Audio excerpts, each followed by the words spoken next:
no así por esta vía, digamos. Uno dice una cosa, el otro dice otra cosa. ¿Sí? Un desastre. Bueno, vamos a esperar que se conecten todos.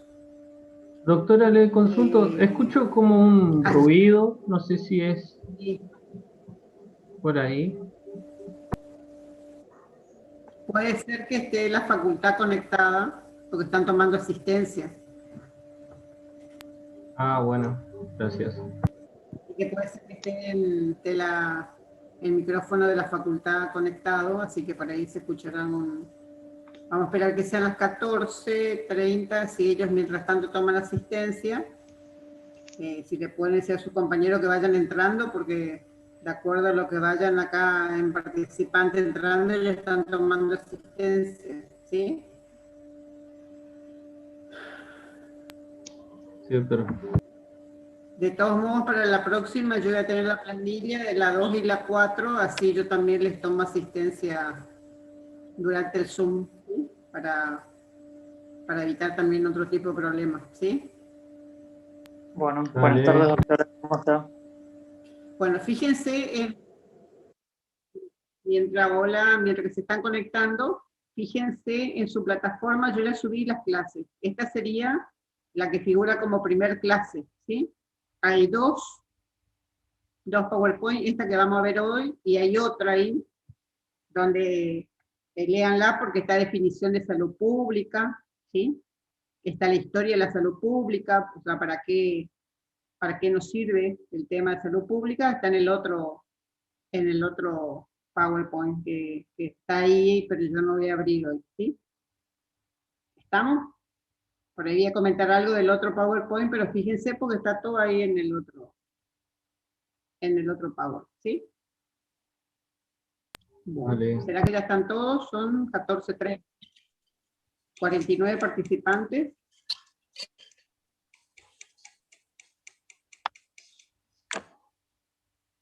Aquí están tomando, yo también escucho el ruido.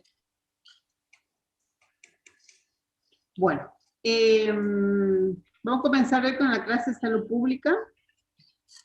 En realidad que esta parte de la medicina no es la que nos gusta a todos, digamos, porque nos gusta más tratar enfermos y no tan nos gusta verlos sanos, pero en realidad que lo que queremos en realidad es que todos estén sanos, ¿sí? Entonces, esta parte de la medicina lo que hace es nos hace conocer todas las formas que tenemos para prevenir las enfermedades, ¿sí?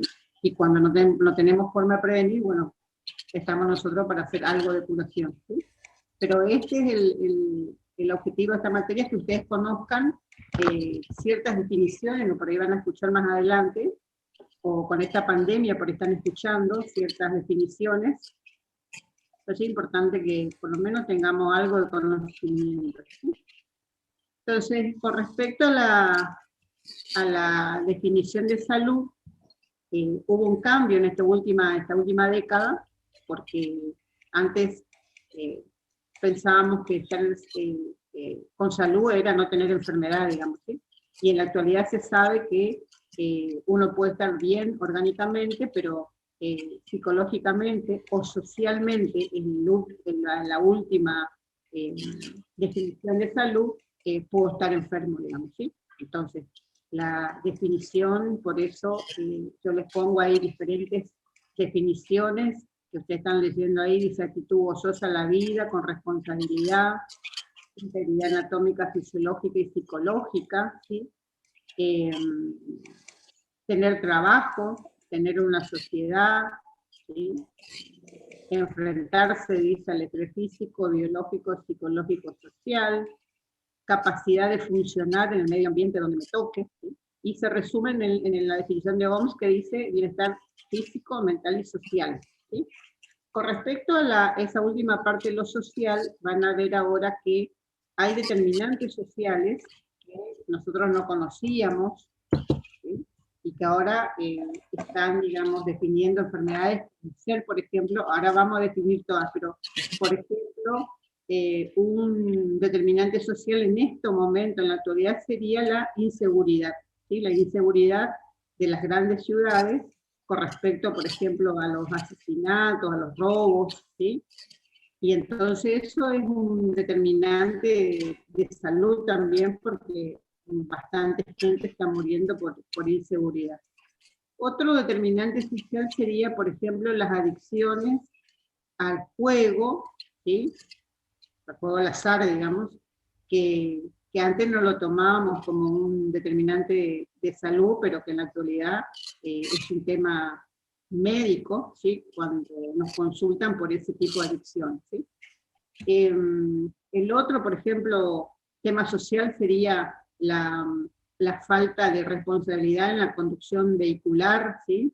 Tanto en ruta como en calles, ¿sí? En estado de alcoholismo, ¿sí? O por no colocarme el cinturón de seguridad, etc. Todo eso se considera ahora determinantes sociales que afectan a la salud de la población, ¿sí? Que es lo que lo que últimamente estamos hablando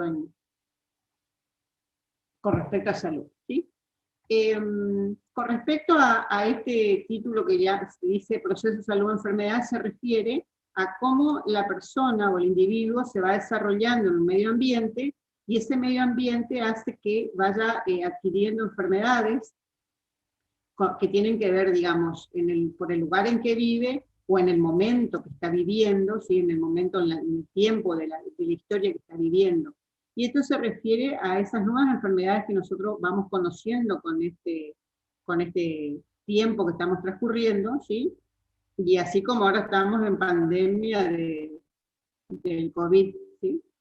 Pero si nos referimos a otras enfermedades, como el ejemplo que yo puse acá de la tuberculosis, hubo un tiempo que lo único que sabíamos que la tuberculosis era producida por el bacilo de Koch, y no se sabía otra cosa, ¿sí? Después, con el tiempo, fue apareciendo en la historia de la medicina, o en la historia de la humanidad, fue apareciendo que reconocimos que para que yo me enferme de tuberculosis tengo que tener ciertos factores de riesgo, como ser el hacinamiento, la mala higiene física de un individuo, ¿sí? El estar en contacto, ¿sí? A menos de 2 metros con un paciente bacilífero. Bueno, eso hizo que reconozcamos cuáles eran los factores de riesgo para que yo me contagie de tuberculosis, ¿sí? Y al reconocer cuáles son esos factores de riesgo y saber cuál es el agente causal, aparece la medicina preventiva y hacemos la vacuna, que es lo que está ocurriendo ahora, ¿sí? Estamos proveyendo vacuna para evitar una enfermedad, ¿sí? Bueno, y eso es el proceso de cualquier enfermedad que va evolucionando con el tiempo, va apareciendo nuevos conocimientos y vamos tratando de solucionar, ¿sí? En un tiempo controlamos la tuberculosis porque hasta tenemos los tratamientos adecuados, digamos, tuvimos controlada la tuberculosis, pero con el tiempo también reemerge la tuberculosis, quiere decir que hay otros factores que hacen que esta enfermedad que la teníamos bajo control reemerge. Y eso fue, por ejemplo, la aparición de HIV, ¿sí? Una enfermedad con inmunosupresión que hace que esas enfermedades que aparentemente las teníamos controladas empiezan a reemerger por la inmunosupresión que provoca otra enfermedad, ¿sí? O otro ejemplo sería, con la evolución del tiempo, la aparición del dengue o de la fiebre amarilla en nuestro país, ¿sí? Que en tiempos atrás o décadas atrás eran enfermedades escritas en los libros que nunca habíamos visto clínicamente en esta parte de Sudamérica, ¿sí? Hasta que se produce la aparición del mosquito y a nuestro país o a Sudamérica, como quieren decirlo, y aparece la presencia de ciertas enfermedades que hasta hace 10 o 15 años atrás nosotros no teníamos casos clínicos, ¿sí? Eso es toda evolución en la historia de una enfermedad a través del tiempo, digamos, cómo va apareciendo, ¿sí? A eso que uno llama proceso de salud-enfermedad, de cómo ciertas enfermedades van evolucionando durante el transcurso del tiempo de la vida de un ser humano, ¿sí? Con respecto a los determinantes de salud, ustedes ya en segundo hablaron de este tema que era que este doctor en Canadá, que era el doctor Lalonde, ¿sí? Describió que en su país, porque esto fue una declaración que él hace en la OMS cuando hablan de salud, y él describió entonces que hablaba, digamos, de su país, y decía que él en su país tenía determinantes de la salud, que tenía varios determinantes controlados, ¿sí? Pero que había un determinante que él hasta el momento no podía controlar, que era el estilo de vida, ¿sí? O sea, él tenía controlado la parte biológica, que sería la parte genética, ¿sí? De sus individuos, porque tenía el conocimiento de sus antecedentes genéticos. Después tenía bajo control la parte de medio ambiente, ¿sí? Su macro y microambiente. Tenía bajo control la estructura de salud, o sea, tenía un sistema de salud adecuado a su población, pero le faltaba un determinante que había referido, que era el estilo de vida, que no lo podía controlar, ¿sí? Entonces, esos son los determinantes de la LONDE que describió, que van a ir viendo que está descrito cada uno, ya en el año 74 le escribió esto, y lo que él refirió en ese tiempo fue que el único que no podía tener bajo su control era el estilo de vida. Y el estilo de vida se refiere entonces a que la decisión que toma cada individuo con respecto a su salud, ¿sí? O la responsabilidad que tiene cada individuo con respecto a su salud, ¿sí? De ahí surge entonces, de estas reuniones en esos tiempos, ya surge que nosotros, los médicos, ¿sí? o el sistema de salud, tiene una estructura, tiene unos tratamientos definidos, tiene una forma de prevenir, pero que cada individuo decide qué va a hacer con su salud o su vida, ¿sí? Entonces ahí es que surge que nosotros sabemos, por ejemplo, que el tabaco hace mal, pero lo mismo sigue la industria del tabaco, del alcohol, etc. Toda esa industria que ustedes ya conocen, ¿sí? Entonces, sabemos que hace mal, pero cada uno de nosotros decide qué va a hacer, ¿sí? O sea, nosotros avisamos como médicos, pero a su vez cada persona tiene su decisión individual y personal de lo que va a hacer, ¿sí?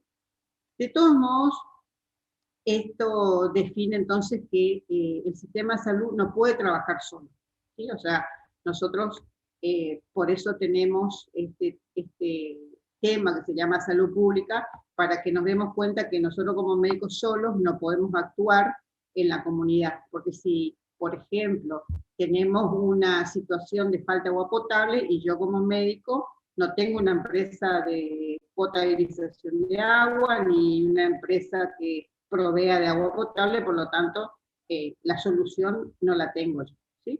Entonces, de ahí es que tenemos que aprender que para nuestras soluciones en salud, tenemos que saber que todos los demás sistemas deben trabajar en forma integral con nosotros para que nosotros podamos llevar a cabo, digamos, respuestas sanitarias, ¿sí?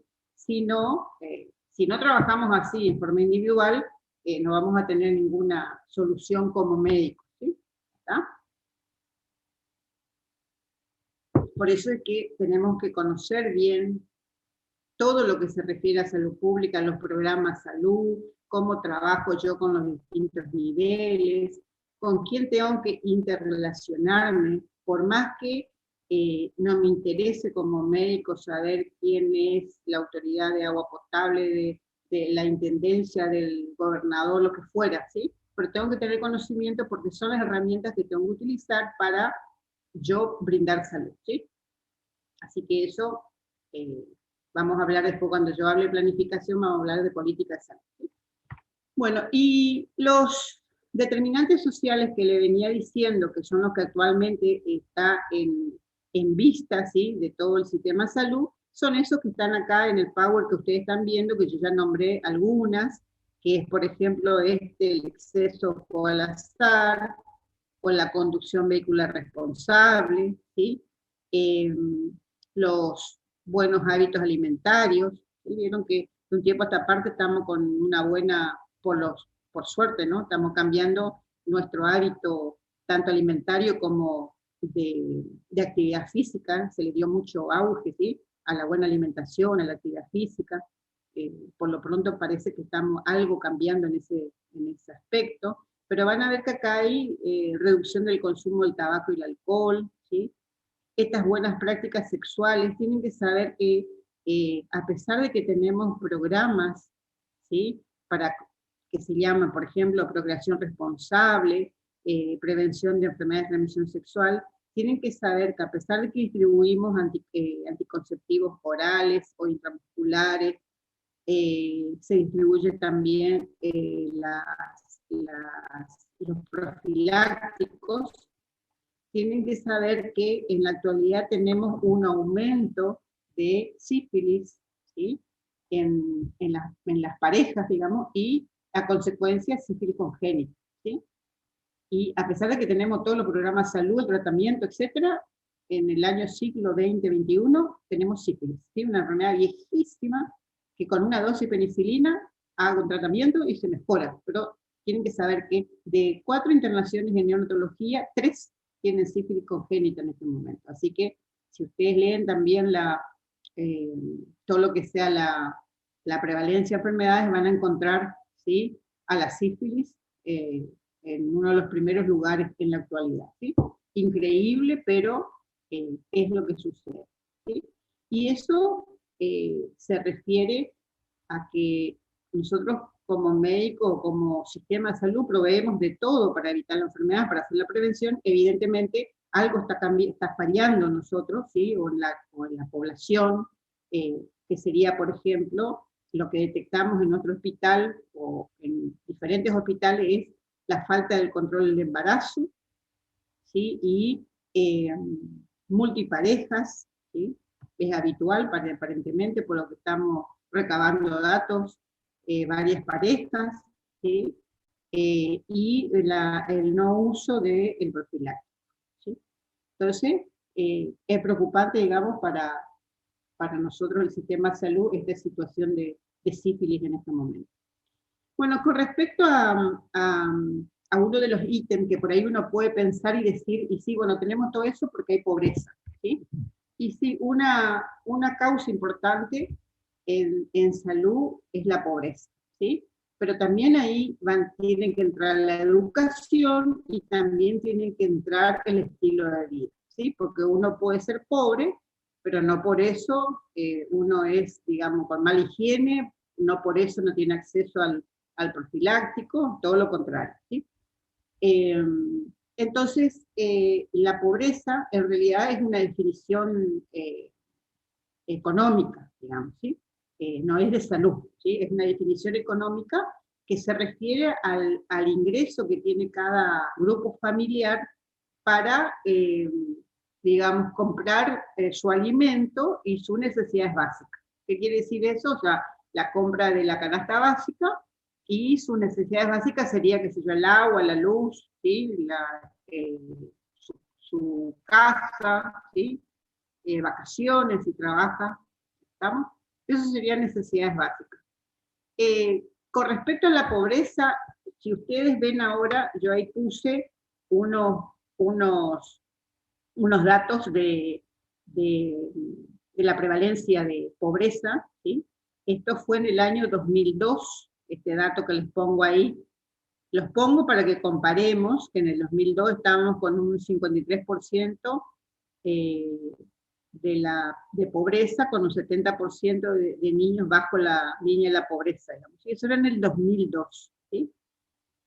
Pero van a ver que después, en el 2014, les pongo de nuevo los datos, y van a ver que casi coincide el porcentaje de pobreza y de indigencia que hay, ¿sí?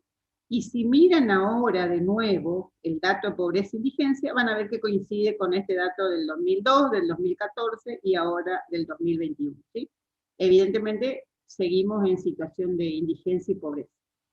El indigente, para definir económicamente, habíamos dicho que el pobre es aquella persona que puede, digamos, comprar su canasta básica y sus necesidades básicas. En cambio, el indigente es aquella persona, ahí está la definición de línea de pobreza, y el indigente o la indigencia es cuando esa familia, digamos, no llega a cubrir con su ingreso, digamos, no llega a cubrir ni siquiera el mínimo de la canasta básica, ¿sí? Ese es el indigente, o sea, no tiene, en una palabra, no tiene para comer, ¿sí? y menos para vestirse, tener una casa, luz, agua eléctrica, lo que fuera. Entonces, este es el indigente y el pobre. ¿Sí? Son definiciones puramente económicas, ¿sí? No son de salud. Con respecto a la pobreza, si uno dice, ¿y por qué uno es pobre? ¿O por qué hay pobreza? ¿Sí? Y ahí entra un ítem que es la desigualdad, ¿sí? La desigualdad en el ingreso económico de las diferentes personas, ¿sí? ¿Y cómo nos damos cuenta nosotros los médicos que hay pobreza? Y nos damos cuenta porque cuando hacemos control, por ejemplo, de niños, encontramos riesgos de desnutrición o encontramos desnutrición, ¿sí? Y si seguimos averiguando, nos vamos a ir dando cuenta del tipo de alimentación de que tiene ese niño, ¿sí? Y de lo que está consumiendo, ¿sí? Lo otro que podemos observar como médico es el trabajo del niño o del adolescente, ¿sí? Y ahí vamos a hacer una diferencia. Hay niños y adolescentes que trabajan en la familia, porque es una familia, qué sé yo, de agricultores o de ganaderos, entonces el niño desde que puede ayuda en la familia, que sería diferente al niño que está trabajando con 14 años, digamos, qué sé yo, en una estación de servicio, por ejemplo, limpiando vidrios, ¿sí? Entonces eso es diferente, ¿sí? Pero aquel que está ayudando a su familia porque es agricultor, porque es ganadero, porque tiene una pequeña chacra, digamos, parte del trabajo familiar. Eso no se considera a ese niño que está trabajando, digamos, en forma desigual, ¿sí? Lo otro que nos damos cuenta que hay pobreza es porque vemos a mujeres que son cabeza de familia, ¿sí? O sea, cabeza de familia se refiere a que son las que mantienen su grupo familiar, digamos, ¿sí? Entonces, decimos que hay pobreza, ¿sí? Lo otro que nos referimos también a cuando vemos pobreza es que vemos, por ejemplo, a los jubilados, se llama acá en nuestro país, ¿sí? A los de línea, a los, digamos, los indígenas y a los discapacitados. Esta parte que les puse de discapacitados, tienen que saber de que hasta no hace poco tiempo, ¿sí? Los discapacitados eran no considerados dentro de la educación y, en las facultades o en las escuelas, ¿sí? O sea, no había una situación que favoreciera el ingreso de niños o adolescentes discapacitados en las escuelas o en la misma universidad, ¿sí? Hasta que eso se vio que era desigual, ¿sí? Que no era equitativo, que un chico con discapacidad no pudiera estudiar, y entonces se tomaron medidas que las que vemos ahora, que serían, por ejemplo, los distintos colectivos que hay para pacientes discapacitados, o las rampas que van a ver que hay en las calles, ¿sí? Entonces, todo un cambio de conducta para ese tipo de población, ¿sí? Que hasta ese momento no se los consideraba y no era igualitario para todos, ¿sí? Y entonces, ¿por qué decimos que hay pobreza? Y decimos que hay pobreza porque hay desigualdad, sería entre ricos y pobres, ¿sí? Ahí van a leer que yo les puse, y eso sigue siendo igualitario. El 10% más rico, dice la población, tiene 84 veces más que el 10% más pobre de la población, ¿sí? Por lo tanto, esa desigualdad hace que en toda Sudamérica haya una diferencia abismal entre ricos y pobres, ¿sí? ¿Y cómo nos damos cuenta? Y en el tipo de educación, ¿sí? Que tienen las diversas poblaciones, la capacidad de ingreso a las facultades, a las universidades, ¿sí?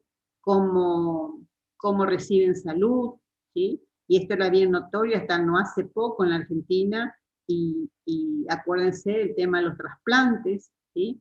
Hasta hace poco solamente Capital Federal tenía hospitales habilitados para trasplantes, ¿sí? En la actualidad ya tenemos ahora a Corrientes Capital, a Formosa Capital, ¿sí? A Córdoba, ¿sí? Otros centros de trasplantes, ¿sí?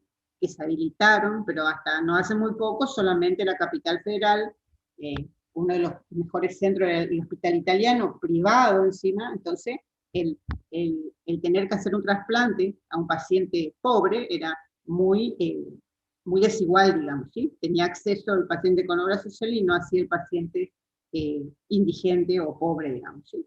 Y lo otro que nos damos cuenta nosotros que estamos mal, ¿sí? Económicamente es, por esto que estamos observando ahora, es la falta de control, ¿sí? En los niños, la falta de control en el embarazo, ¿sí? Y a consecuencia de eso, mortalidad materna, mortalidad infantil, ¿sí? Eso es una de las situaciones que enseguida nos damos cuenta que algo, cuando hacemos nosotros la medicina, digamos, cuando hacemos atención, digamos, ya nos damos cuenta que algo está pasando, ¿sí? Como esto de la sífilis que les dije anteriormente. Ya nos damos cuenta que algo pasa porque empezamos a ver casos, y decimos, bueno, ¿qué pasa? ¿Qué está pasando? Y empezamos a preguntar, ¿sí? Y entonces ahí decimos, bueno, acá está pasando algo con la parte económica, ¿sí? Que no está siendo favorable para todos. Y este tema de desigualdad, ¿sí? Para que lo entiendan bien, voy a poner ejemplo al Hospital San Juan Bautista, ¿sí? Digamos, hasta hace 3, 4 años, el Hospital San Juan Bautista era el único centro de salud. Estaban los CAPS, ¿sí? Pero el único centro de salud, digamos, de un segundo, un tercer nivel, era el Hospital San Juan Bautista, ¿sí? Entonces, todos los médicos que trabajamos en el hospital, éramos los mismos médicos que trabajamos en los CAPS, ¿sí? Toda la gente se atendía en el hospital San Juan Bautista. O sea que yo en el hospital San Juan Bautista atendía al paciente indigente o al paciente pobre, como al paciente que tenía OSDE 510, 410, etcétera, con obra social. Cuando no, también atendía al paciente particular, quiere decir el que paga para que sea atendido, ¿está? Entonces éramos los mismos médicos que hacíamos la misma atención, no había diferencia. En lo que me corresponde a mí como neonatóloga, si alguno fue, ¿sí?, a sala de parto, van a ver que en la sala de parto hay 2 camillas, hay una puerta que comunica con neonatología y ahí hacemos la atención. Entonces, por ahí el mismo médico que estaba haciendo el parto a una paciente con OSDE 410, estaba diciendo que preparen a la paciente que estaba en la segunda camilla para una cesárea programada o de urgencia, era el mismo médico. Y yo era la misma neonatóloga que hacía las 2 recepciones, ¿está? Entonces a eso se refiere cuando uno dice desigualdad o habla de inequidad, ¿sí? En este momento, o en aquel momento, digamos, nosotros no veíamos esa desigualdad, ¿sí? Pero en otras poblaciones, en otras ciudades se nota eso, ¿sí? Se nota, y los que hemos estado en grandes ciudades nos damos cuenta, ¿sí? Íbamos al hospital a cumplir 2 horas, ver los pacientes rápido, ¿sí? Y nos retirábamos para ir al sanatorio, que era nuestro mayor ingreso, digamos, ¿sí? ¿Está? Y dejábamos a veces de hacer una buena atención porque salíamos rápido para hacer los otros, ¿sí? Para ir a la parte privada, para que me entiendan, ¿sí? Entonces ahí se nota la desigualdad con respecto a la atención que hacíamos, ¿sí? Si uno se pone a pensar, digamos, el médico lo hace a veces por el tema económico, ¿sí? Porque tiene que también vivir, entonces en la parte, digamos, hospitalaria tenés un sueldo básico, digamos, y salís a la parte privada para mejorar tu ingreso económico, ¿sí? Entonces eso se nota mucho en ciudades más grandes, ¿sí? Esa diferencia que hay, ¿sí? En nuestro hospital no se daba esa situación, trabajábamos todo por igual, tanto con obra social como sin obra social, particular, diferente obra social, médica, todas las que ustedes puedan conocer, ¿sí? y hacíamos la misma atención, no hacíamos ningún tipo de diferencia. ¿Sí? Eso entonces en cuanto a esa definición que ven ahora que yo puse acá de desigualdad y de inequidad en salud, ¿sí? La definición de desigualdad refleja diferencias de salud entre grupos, es lo que estaba explicando yo anteriormente, ¿sí? No había eso, no había desigualdad, éramos las mismas personas, la misma enfermera, la misma atención, el mismo lugar, ¿sí? Y la inequidad se refiere cuando esas desigualdades uno las puede evitar, ¿sí? O sea, las puede, que no existan esas desigualdades, ¿sí? Entonces eso nos referimos a definiciones de desigualdad e inequidad, ¿sí? Y en el próximo les puse que la salud entonces no depende solo de nosotros, ¿bien? Desde acá el sistema sanitario, el ambiente, lo que yo decido cómo vivir, ¿sí? Mi parte genética. Y ahí acá está otra definición también de determinante, que ya habíamos visto cuáles eran, ¿sí? Y lo puse acá porque acá refiere eso de los determinantes sociales, ¿sí? Todo lo que sea ahora la parte de cómo vivimos en sociedad y los nuevos determinantes sociales. Y entonces van a ver que hay riesgos tradicionales, se refiere a esa falta de necesidades básicas mínimas, que sería el agua potable, ¿sí? La recolección de residuos, la mala higiene, la presencia en la casa de aves domésticas, ¿sí? Con mala higiene, bueno, eso sería riesgo tradicional para tener una enfermedad. Cuando sucede eso, por ejemplo, que nosotros vemos acá todo en lugares digamos, periféricos de Santo Tomé, nosotros, si vemos ese tipo de vivienda, nosotros ya sabemos, ustedes después ya van a saber, qué tipo de patología es frecuente que tengamos, ¿sí? Parasitosis, es frecuente, ¿sí? Piodermitis, después las otras enfermedades, pero por la forma de vivir de esas personas y cómo está conformada su vivienda, su medio ambiente, nosotros decimos, bueno, acá voy a encontrar esto, esto y esto. Ciertos tipos de enfermedades, independientemente de las otras, ¿sí? Todas las que hay. Pero eso seguro que va a haber, ¿sí? Y los riesgos modernos de enfermedad son aquellas que se refieren a todo lo que sea lo ambiente, ¿sí? Por ejemplo, la contaminación ambiental, ¿sí? El uso de, por ejemplo, plaguicidas en las diferentes plantaciones, ¿sí? La contaminación radiactiva, ¿sí? Bueno, eso serían riesgos modernos de diferentes otras enfermedades. Por ejemplo, en la Cruz hubo contaminación del agua con plomo, por ejemplo, ¿sí? Y entonces va provocando otros tipos de enfermedades, ¿sí? Si uno piensa entonces de que la salud, ¿sí?, va a tener una afectación de acuerdo a lo económico de la familia, van a ver que de acuerdo al ingreso se hizo esta clasificación, ¿sí?, de enfermedades frecuentes que puede tener una población, ¿sí? Si esa población tiene ingresos bajos, dice acá, lo más frecuente es tener infección respiratoria aguda, diarrea, HIV-Sida, y después viene en menor porcentaje ahí, en menor proporción, las otras enfermedades, ¿sí?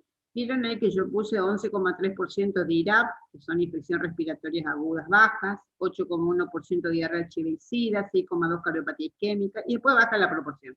Dice 5% malaria, accidente cerebrovascular, 4,4% TBC, 3,1% prematuros, etc. ¿Sí? ¿Vieron cómo baja ahí el porcentaje de frecuencia, ¿sí?, de las enfermedades? Si el ingreso es mediano, entra otro tipo de patología, ¿sí?, y entonces entra ya, en primer lugar entra la cardiopatía isquémica, el accidente cerebrovascular, EPOC, y después aparecen los demás factores, ¿sí? Y si el ingreso es alto, predomina la cardiopatía isquémica, el accidente cerebrovascular, y aparecen los cánceres, ¿sí? Entonces, pregunto yo, ¿no? Pregunto, porque esto es para que escuchemos, miremos y pensemos también, no es que está puesto para que lo repitamos así en memoria. Vieron que cuando el ingreso es bajo, la gente se enferma más de enfermedades, digamos, no tan graves, ¿sí? Cuando dice IRAP, por ejemplo, se refiere a todo lo que sea infecciones respiratorias, sinusitis, ¿sí? Angina, faringitis, otitis, ¿sí? Diarrea aguda, gastroenteritis, etc. ¿sí? Son todas enfermedades prevenibles, eso es lo que quiero llegar. Son todas enfermedades prevenibles, ¿sí? O sea que uno con conocimiento puede evitar que las personas mueran por esto, ¿sí? O sea, en este momento es casi, digamos, no bien visto que un niño se muera de deshidratación, por ejemplo, ¿sí? Porque tenemos todas las herramientas para hacer ese tratamiento, ¿sí?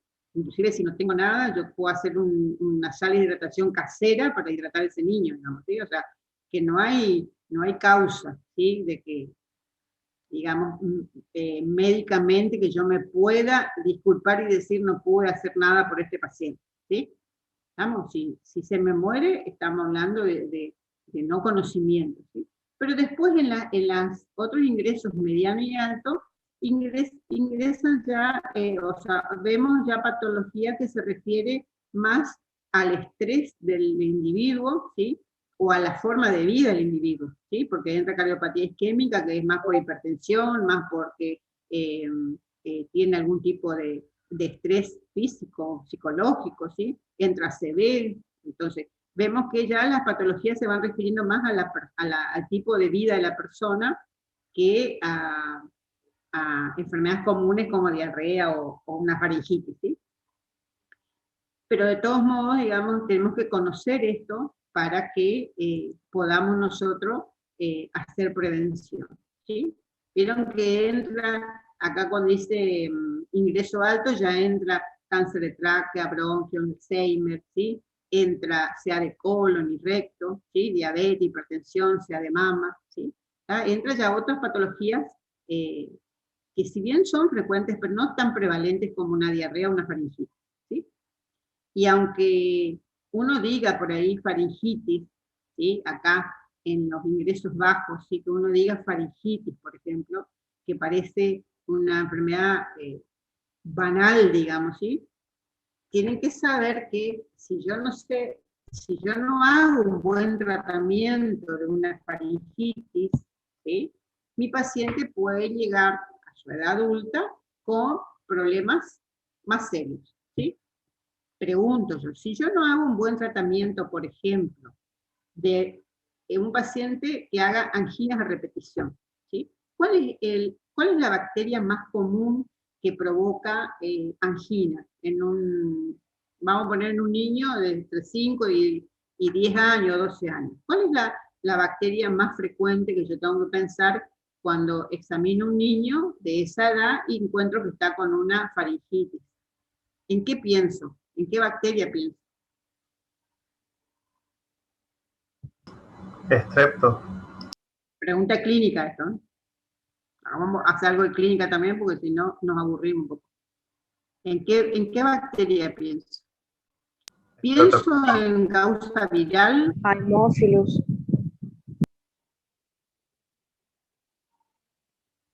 Tiene 5, el grupo etario es entre 5 a 12 años de edad. Entonces, pienso en virosis, en que sea de origen viral. ¿Un estreptococo? No, Estreptococo. ¿Qué tipo de estreptococo? ¿Qué estreptococo? ¿Eh? Piógenes. ¿Betamolítico o piógenes?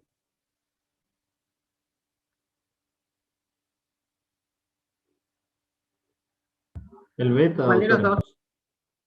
El beta hemolítico. El primero que tengo que pensar es en el estreptococo beta hemolítico. Tiene edad entre 15 a 12 años de edad.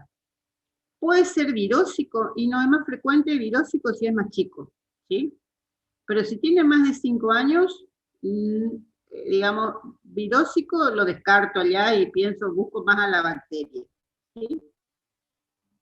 ¿Y en cuál pienso? En el beta hemolítico. Haemophilus no pienso mucho, ahora en la actualidad estamos pensando, no doctora, no sé quién me dijo Haemophilus, pero te hago recordar que tenemos vacuna para hemófilos influenza tipo B, ¿sí? ¿A eso te referías? Si es a eso, tenemos vacuna para hemófilos influenza tipo B, ¿sí? Por lo tanto, creemos que no puede tener mi paciente hemófilos si está bien vacunado, ¿sí? Y pienso sí en el estreptococo beta-hemolítico porque al beta-hemolítico le gusta, digamos, la infección vía aérea superior y le gusta también infección a nivel de piel, ¿sí? Son los dos lugares que en la piel, aparte de pensar en Staphylococcus aureus, tengo que tener en cuenta al beta-hemolítico, ¿sí? Y en fauces al beta-hemolítico, ¿sí? ¿Y por qué tengo que pensar en esta bacteria principalmente? Para saber qué tipo de tratamiento voy a hacer, ¿sí? Porque si yo hago un exudo de fauce y encuentro que es un beta-hemolítico, el tratamiento de elección es penicilina, ¿sí? Salvo que sea alérgico a la penicilina, ¿sí? Pero si no es penicilina. Y tengo que hacer un buen tratamiento. ¿Por qué? Porque si yo no hago un buen tratamiento y mi paciente repite faringitis o piodermitis, la consecuencia a posteriori, ¿qué va a ser? ¿Qué va a ser si yo no hago un buen tratamiento de una faringitis o de piodermitis en un paciente de esta edad cuando se convierta en adulto joven o en adulto? Voy a hacer glomerulonefritis. Fiebre reumática. Voy a hacer una fiebre reumática o una glomerulonefritis post-estreptocócica, ¿sí? Y eso ya se complicó. ¿Estamos? Ese es el paciente que ustedes van a hacer el interrogatorio y le van a decir, sí, yo cuando era chico, o la madre va a decir, o él si se acuerda va a decir, sí, cuando era chico, repetí anginas y me trataban, qué sé yo, con trimetoprima sulfuro, ¿sí? ¿Estamos? Y la complicación fue entonces la FR o la glomerulonefritis post-estreptocócica. Entonces, vieron que de una enfermedad banal, digo yo, prevalente en un grupo etario, se convierte en un problema riesgoso y de control cuando este paciente pasa a su edad adulta, ¿sí? Entonces, a eso se refiere para que sepamos que es frecuente cuando la población tiene un ingreso bajo y que es frecuente cuando la población tiene otro tipo de ingreso para que sepamos, no siempre se da igual, ¿eh? O sea, no es que todos los pobres hacen faringitis, bueno, no, pero es lo frecuente que uno ve, ¿sí? Tiene que tener ese conocimiento, ¿sí? Entonces les vuelvo a poner ahí para que entendamos que de nosotros depende la salud, pero no todo depende de nosotros, ¿sí? Si nosotros no hacemos un trabajo integral y con todo este grupo de personas o estas instituciones, por eso van a ver que cuando hablemos de atención primaria de la salud, dice que es una atención integral, que es de la comunidad, con la intervención de distintos grupos, ¿sí? Para que en conjunto, digamos, logremos estar en buen estado de salud, ¿sí? Porque nosotros solos no vamos a poder lograr un buen estado de salud si es que el problema depende, qué sé yo, de la potabilización del agua, ¿sí? O sea, puedo enseñar a mi paciente el uso de la lavandina, etcétera, pero lo ideal sería que tenga un ingreso de agua potable, digamos, bueno, ¿sí? Entonces, eso es para que sepamos esto también, ¿sí? Que depende de otras instituciones el estar en salud, ¿sí? Y entonces, para eso también tenemos que ver esto de derechos en salud, que les puse como ejemplo el derecho de la mujer, ¿sí? Cómo en este tiempo la mujer, digamos, tuvo estos derechos, ¿sí? De planificación familiar, de educación sexual y reproductiva, de nutrición, de su control de embarazo, ¿sí? de género en el trabajo, ¿sí? De remuneración e igualdad en la jornada laboral, ¿sí? Entonces, esto, aunque parece que uno está en el siglo XV hablando, tienen que saber que esto no hace mucho era realmente cierto, digamos, ¿sí? El que nos pagaran poco por ser mujer, ¿sí? o el que nos tuvieran en menos por ser mujer, ¿sí? Entonces hacía que teníamos como mujer ya 2 escalones menos, digamos, en cualquier tipo de trabajo, ¿sí? Por eso se adquirieron estos derechos, ¿sí? Y con respecto a la planificación familiar, también, ¿sí? Porque digamos que uno tiene que decidir, si bien en pareja o sola, cuántos hijos quiere tener y por qué los quiere tener, ¿sí? No es que, no es que tengo que tener, digamos, no cuidarme, sigo en la actividad sexual y tener todos los hijos que vengan al mundo, digamos, sino que tengo que hacer una planificación de mi vida, ¿sí? Entonces esos son derechos que se adquirieron, eso es un ejemplo de derecho en salud, ¿sí? Y por último, quiero que sepan cuáles son las barreras que hay en salud, ¿sí? Entonces yo le puse acá la barrera geográfica. Esto es cuando uno, o cuando, por ejemplo, hacen un centro de salud y no, los médicos somos los que tenemos que intervenir acá, no advertimos el lugar del centro de salud, ¿sí? O sea, no somos nosotros los que no comunicamos cuál sería el mejor lugar adecuado para un centro de salud, ¿sí? Y entonces hay centros de salud que están ubicados en lugares peligrosos, por ejemplo, al costado de una ruta o pasando una vía, ¿sí? Y entonces eso hace riesgo para la población que voy a atender. Entonces ese sería una barrera en salud. Lo otro es una barrera cultural, ¿sí? Una barrera cultural en el cual yo veo, ¿sí? Por ejemplo, cómo me comunico con los pacientes, ¿sí? Vieron que nosotros cuando estamos hablando entre médicos tenemos cierta forma de comunicarnos, ¿sí? O sea, yo cuando hablo con ustedes tengo una forma de comunicarme en nuestro idioma, digamos, médico, ¿sí? Pero cuando yo estoy con un paciente tengo que digamos, adecuar mi comunicación al tipo de paciente que estoy atendiendo, ¿sí? Y a veces eso no sucede, ¿sí? Por ejemplo, yo agarro y digo, sí, madre, su hijo tiene una gastroenteritis, le voy a hacer un plan de hidratación oral, le vamos a dar sal e hidratación y después vamos a hacer un cultivo de las heces que se llama, qué sé yo, coprocultivo y voy a ver qué tipo de antibiótico le voy a entregar, ¿sí? La madre, de acuerdo al nivel socioeconómico, o me entiende o no me entiende nada, ¿sí? Entonces, eso es una barrera cultural que yo utilizo, ¿sí? Y hace que no haya una buena comunicación médico-paciente del lugar donde esté trabajando, ¿sí? El otro es cómo está organizado mi servicio de salud. Entonces a eso se refiere que también manejamos nosotros los médicos, ¿sí? Nosotros somos lo que le decimos a la enfermera o a la administrativa, ¿sí? Cuántos pacientes voy a atender, ¿sí? Si voy a ir todos los días, qué día voy a ir, qué día no voy a ir, ¿sí? Y entonces eso es la organización del servicio que yo también manejo, ¿sí? El otro es las barreras médicas que le puse acá, y le puse una palabra que dice inestabilidad médica en el tiempo, cosa que ahora no está sucediendo, pero cuando yo recién volví a la residencia, digamos, nos hacían ir a un CAPS, tipo para conocernos, y después cuando veían nuestra capacidad, recién nos llevaban al hospital, ¿sí? Pero de entrada, cuando uno volvía a su lugar de trabajo, a su provincia, digamos, primero te mandaban a un CAPS, tipo, vamos a probarla a ver cómo viene esta doctora preparada, ¿sí? Y si venías bien, te llevaban al hospital. Si eras mediocre o más o menos, te quedaban en el CAPS de por vida. ¿Estamos? Así era, ¿sí?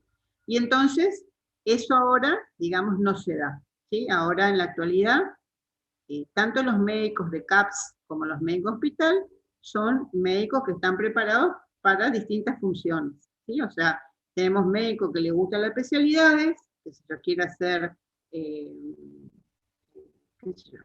cirugía infantil, y hay médicos que les gusta hacer atención primaria de la salud y están en un CAPS, y no por estar en un CAPS es más o menos médico que el otro, ¿sí? ¿Estamos?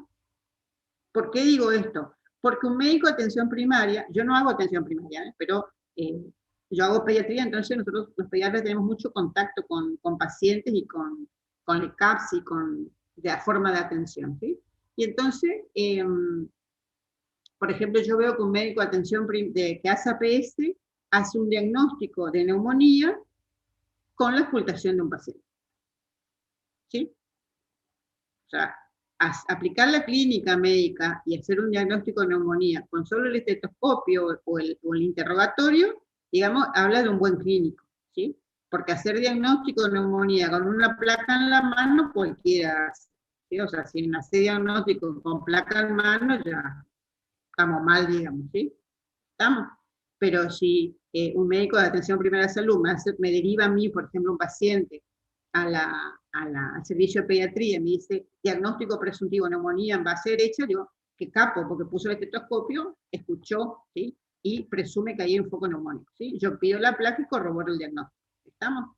Pero entonces, en la actualidad, un médico que haga atención primaria de salud en esas condiciones me parece, digamos, de muy buena referencia, digamos, ¿sí? Y después están los que hacen la especialidad, ¿sí? Cosa que no era antes así, ¿sí? Eso cambió con el tiempo, ¿sí? Entonces eso se llama, a eso yo refiero cuando hablamos de inestabilidad del médico, van cambiando y entonces acuérdense que cuando ustedes hablan de comunicación con el paciente, no es que con unas 2 consultas uno llega al paciente, ¿sí? Sino que con varias consultas, varias veces de entrevista, uno va teniendo esa adherencia con su paciente, ¿sí? Tanto él como nosotros con el paciente. De ambos dos es la adherencia, ¿sí? Lo otro es que tienen que saber es que, por ejemplo, de acuerdo al lugar donde vayan, ¿sí? Yo ahí les puse la inexperiencia o desconocimiento del médico de factores sociales, culturales en grupos indígenas, por ejemplo, ¿sí? O en pacientes de bajo ingreso, ¿sí?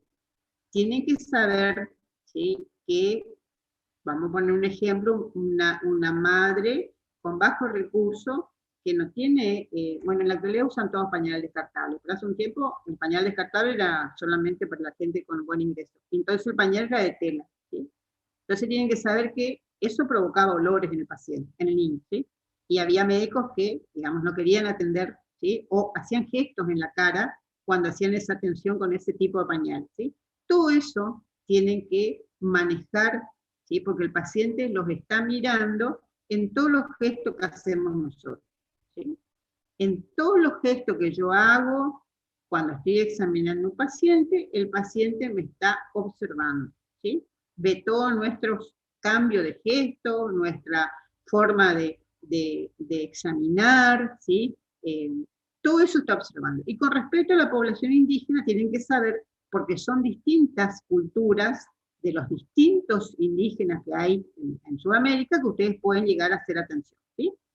Como ejemplo le doy, por ejemplo, ¿no? En la población toba, en Formosa, si van al interior del Chaco, por ejemplo, cuando viene la consulta, el que habla es el hombre, ¿sí? O sea, del grupo familiar, cuando uno entabla el interrogatorio, el que contesta es el hombre, ¿sí? Porque así está culturalmente decidido para ellos. El que hace todo lo que sea información es el hombre, ¿sí? La madre no responde, ¿sí? Responde el hombre. Entonces uno por ahí, con desconocimiento, pregunta a la madre y la madre no les va a contestar nunca porque es el hombre el que responde, ¿se entiende? Entonces, esos son todos conocimientos que yo, de acuerdo a donde vaya a trabajar, tengo que saber, ¿sí? Porque si no, no voy a hacer una buena atención, ¿sí? Y lo otro que les puse es también, ¿sí? La soberbia del médico, lo puse ahí, ¿sí? Y abajo le puse la práctica médica individualista, ¿sí? Eso nos va a pasar y les va a pasar a todos ustedes cuando vuelvan de su residencia o de su especialidad, van a ver que uno viene con todo el egoísmo arriba, cargadito, el 100%, y creemos que somos los mejores del mundo, ¿sí? No existe otro a todos les va a pasar, que no existe otro médico mejor que nosotros, ¿sí? Porque nosotros venimos con toda la preparación, todo el conocimiento actualizado y pensamos que somos el sumo del sumo, ¿sí? Y entonces hacemos esto, hacemos una atención individual, pero acuérdense que yo a veces me puedo equivocar, ¿sí? Y entonces ahí es cuando me pasa, me acuerdo de que no tengo que hacer esto, ¿sí? Porque a lo mejor, si yo consulto con mi colega que está al lado, ve otras cosas que yo no vi, ¿sí? Y entonces entre los dos, o entre los tres, o entre los cuatro, podemos hacer un mejor diagnóstico, o un buen planteo diagnóstico, y mejor el paciente, ¿sí? Por eso van a ver que trabajamos en los servicios, ¿sí? No es que el que yo trabaje en un servicio, que haya 5 o 6 médicos, es una invención de nosotros, ¿sí? Sino que esto está probado, digamos, que cuando cada uno hace la suya, se equivoca mucho, ¿sí? Cuando estamos 2 o 3 o 4 y comentamos, por eso hacemos también los pases sala, ¿sí? Los pases sala es para que cada uno exponga lo que le parece en cuanto a planteo diagnóstico y entre todos decidimos cuál es el mejor planteo diagnóstico, ¿sí? Así es que mejora entonces la atención del paciente, ¿sí? Pero hasta que no ocurra esto que me doy cuenta, yo hago esto, ¿sí? Hago solo, me manejo solo, hasta que me equivoco bien grande, y ahí digo, no, la próxima pregunto porque ya cometí, o ya se me murió un paciente y no quiero que suceda lo mismo, ¿sí? Entonces, ahí es que me doy cuenta que solito no puedo. Y lo último que les quiero contar es que van a ver que lo otro que tienen que saber es que cuando vayan a un lugar a trabajar, ¿sí? Depende del lugar donde vayan, hay este puntito que les puse acá, que es la medicina informal, ¿viste? Donde están los que hacen los curanderos o los médicos, ¿sí? Etcétera, ¿está? Que uno tiene que saber manejar. O sea, yo tengo como médica el conocimiento científico, pero no me tengo que olvidar de lo otro, ¿sí? Porque lo otro es cultural de esa población. ¿Estamos? Entonces, ejemplo de esto, les voy a contar que, por ejemplo, en pediatría dicen, le llevé a curar el empacho y le midió, dicen. ¿Sí? A mí la primera que me dijeron, dije, ¿qué me está diciendo? Que yo no entendía nada, ¿sí? Le midió con la cinta, ¿sí? O lo otro dicen, le tiró el cuerito, ¿sí? Entonces nosotros los médicos, yo cuando vine recién, científica total, con todo el conocimiento, dije, ¿qué es lo que me está diciendo? Y por supuesto es que eso no sirve para nada, ¿sí? Que cuando nos equivocamos hacemos eso, y bueno, eso no sirve para nada, ¿sí? Y entonces después uno se pone a ver en realidad, y eso de la medición con la cinta no tiene explicación científica, la verdad que no sé lo que hacen, rezarán, no sé qué harán, pero la tirada de cuerito sí tiene explicación científica, ¿sí? Eso estimula el plexo acá, ¿sí? la columna calumbar, estimula después al plexo solar, y eso lo que hace es disminuye el movimiento intestinal y disminuye la diarrea. Eso tiene explicación científica. Por eso le tiran el cuerito en la espalda, ¿sí? Entonces, si uno sabe eso y sabe que no hace mal al paciente, ¿sí? Uno no se tiene que poner en contra de la cultura o del uso de esa medicina informal, ¿sí? Porque en realidad no le hace mal a mi paciente, sino que hace que mi paciente confíe más en mí todavía y diga, ah, mira, la doctora cree en eso y cumple más con mi tratamiento. Digo, sale hidratación, vamos a hacer esto y el paciente se cura, ¿sí? No sé si por las cintas que midió o mi tratamiento de diarrea aguda, que es aporte de agua y electrolitos, ¿sí? ¿Estamos? Que es el tratamiento, digamos, ¿sí? Pero, digamos, el paciente mejora, ¿está? Entonces, esos conocimientos yo tengo que tener para saber con quién estoy trabajando, digamos, ¿sí? Y lo otro es, por ejemplo, qué sé yo, acá en Corrientes usan mucho el ojeo, ¿sí? Está ojeado, te dicen, y uno no sabe qué significa el ojeo, ¿sí? Entonces uno que hace dice, bueno, vamos a darle paracetamol, ¿está? Pero son todas formas de medicina, digamos, informal, ¿sí? Que tengo que saber. Tienen que saber porque van a quedar ahí, tipo, yo cuando quedé con los ojos bien grandes que no sabía qué contestar, ¿sí? Entonces, yo quería saber de acuerdo a dónde vayan, a qué es lo que se refiere en ese grupo de pacientes, ¿sí? Y lo otro es que, ¿para qué tenemos que hacer todo eso? ¿Sí? Porque yo, en síntesis, lo que quiero es hacer un buen tratamiento, ¿sí? Lo que quiero es que mi paciente se mejore, digamos, se cure, ¿sí? Que esté bien, que no tenga complicaciones, que no evolucione mal, ¿sí? Entonces, para eso tengo que conocer todo eso, ¿sí? Conocer, no poner barreras, conocer cómo se maneja, cómo habla, hacer bien las indicaciones, ¿sí? No hacer, por ejemplo, como nosotros cuando cursaban en la práctica final obligatoria, que estaban en los centros de salud con nosotros, no poner, por ejemplo, qué sé yo, amoxicilina 250, 5 centímetros cada 8 horas, y terminaba la indicación, ¿sí?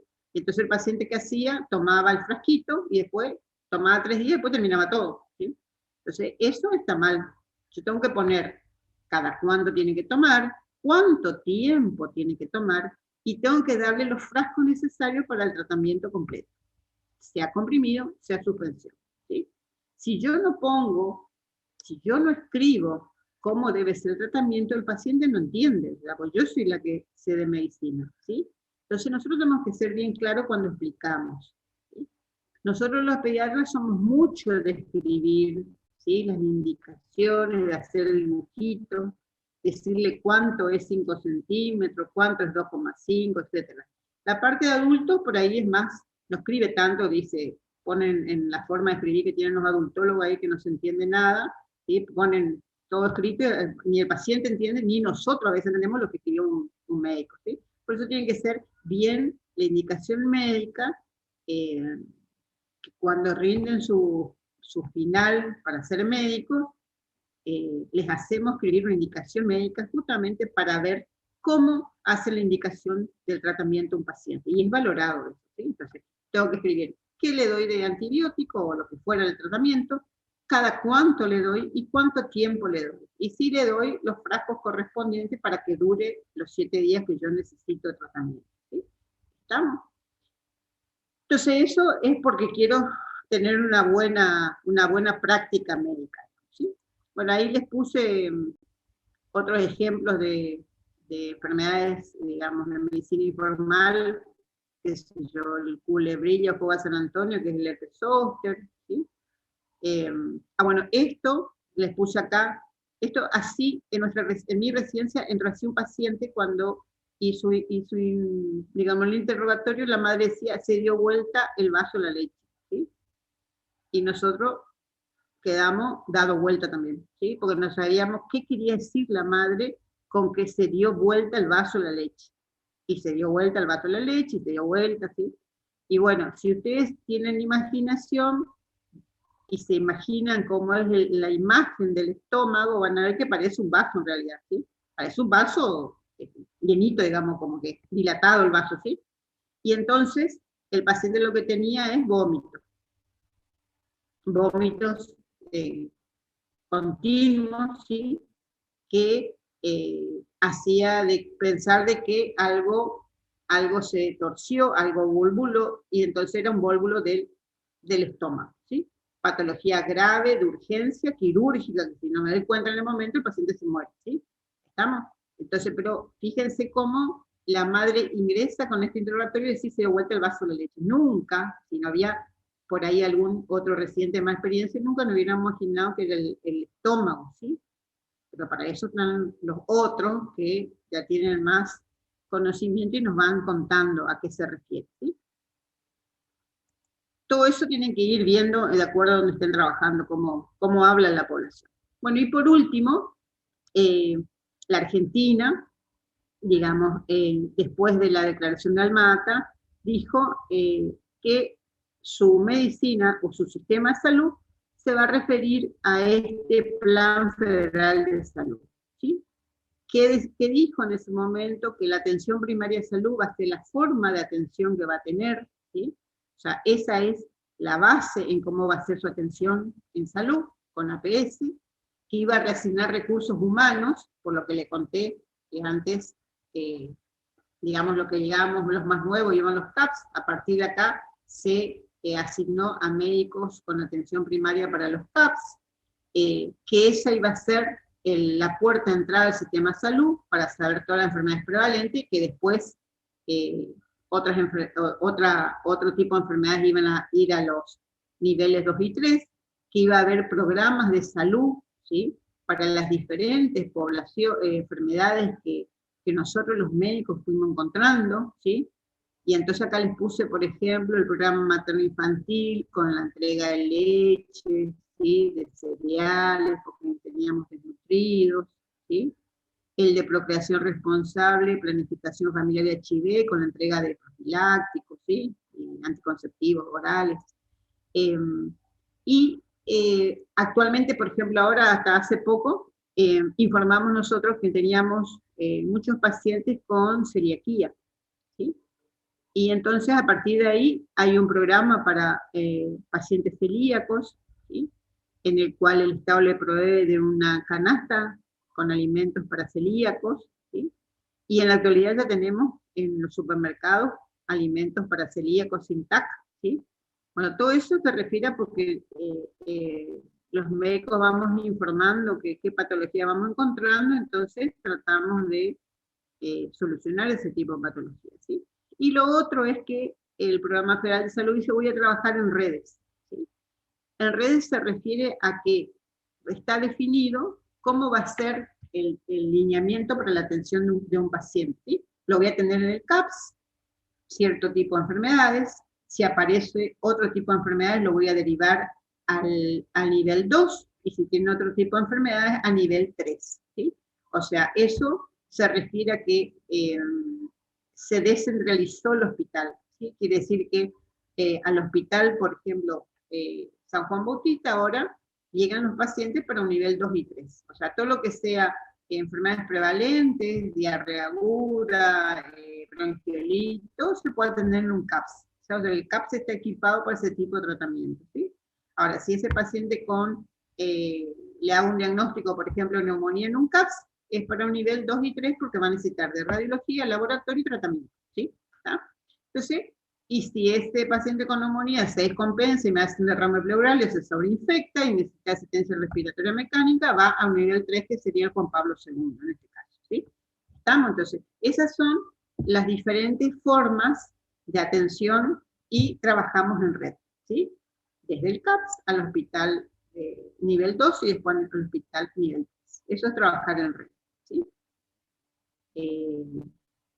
Bueno, y nos comunicamos también por la historia es la escritura, digo, la historia clínica, con referencia y contrarreferencia, y si voy de un hospital nivel 2 o nivel 3, previa llamada telefónica con aceptación del paciente y el envío de la historia clínica y el motivo de la derivación. Eso sería entonces trabajar en red, ¿sí? Ahora después lo vamos a ver más detallado. Bueno, esto es la clase de hoy.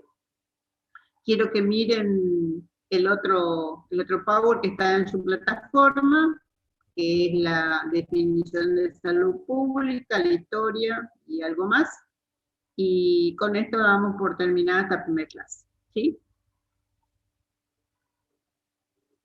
¿Alguna pregunta? Está todo en su plataforma, así que solo tienen que, digamos, tener claro las definiciones, ¿sí? Vale, doctora, gracias. Esto es mucho con definición, así que tienen que leer de nuevo y entender las definiciones, ¿sí? ¿Estamos? Bueno, Gracias, mañana... doctora, que tenga buen día. Bueno, gracias, doctora. Mañana a 16 horas comenzamos con epidemiología. ¿Eh? ¿Estamos? Ok. Bueno, fíjense su asistencia. Yo voy a tratar de tener para la semana que viene las planillas y yo también les tomo la asistencia en el Zoom, ¿sí? Para evitar todo tipo de problemas. ¿Estamos? Listo, gracias. Venga, buen día. La comisión 2 tiene, digamos, las dos, epidemia y salud pública. Sí, escúchenme, la 2 y la 4 cursan este cuatrimestre, hoy salud pública y mañana epidemiología. Las dos materias juntas están cursando, ¿sí? Sí, dale, gracias, profe. Vamos a tener una era de las dos materias juntas, y después que terminemos de cursar la teórico de epidemiología, vamos a empezar a escribir el protocolo. ¿Sí? Perfecto, perfecto. Muy Gracias. bien, nos estamos viendo, que siga Gracias. bien. Que sea muy bien. Muchas gracias, profe. Chao.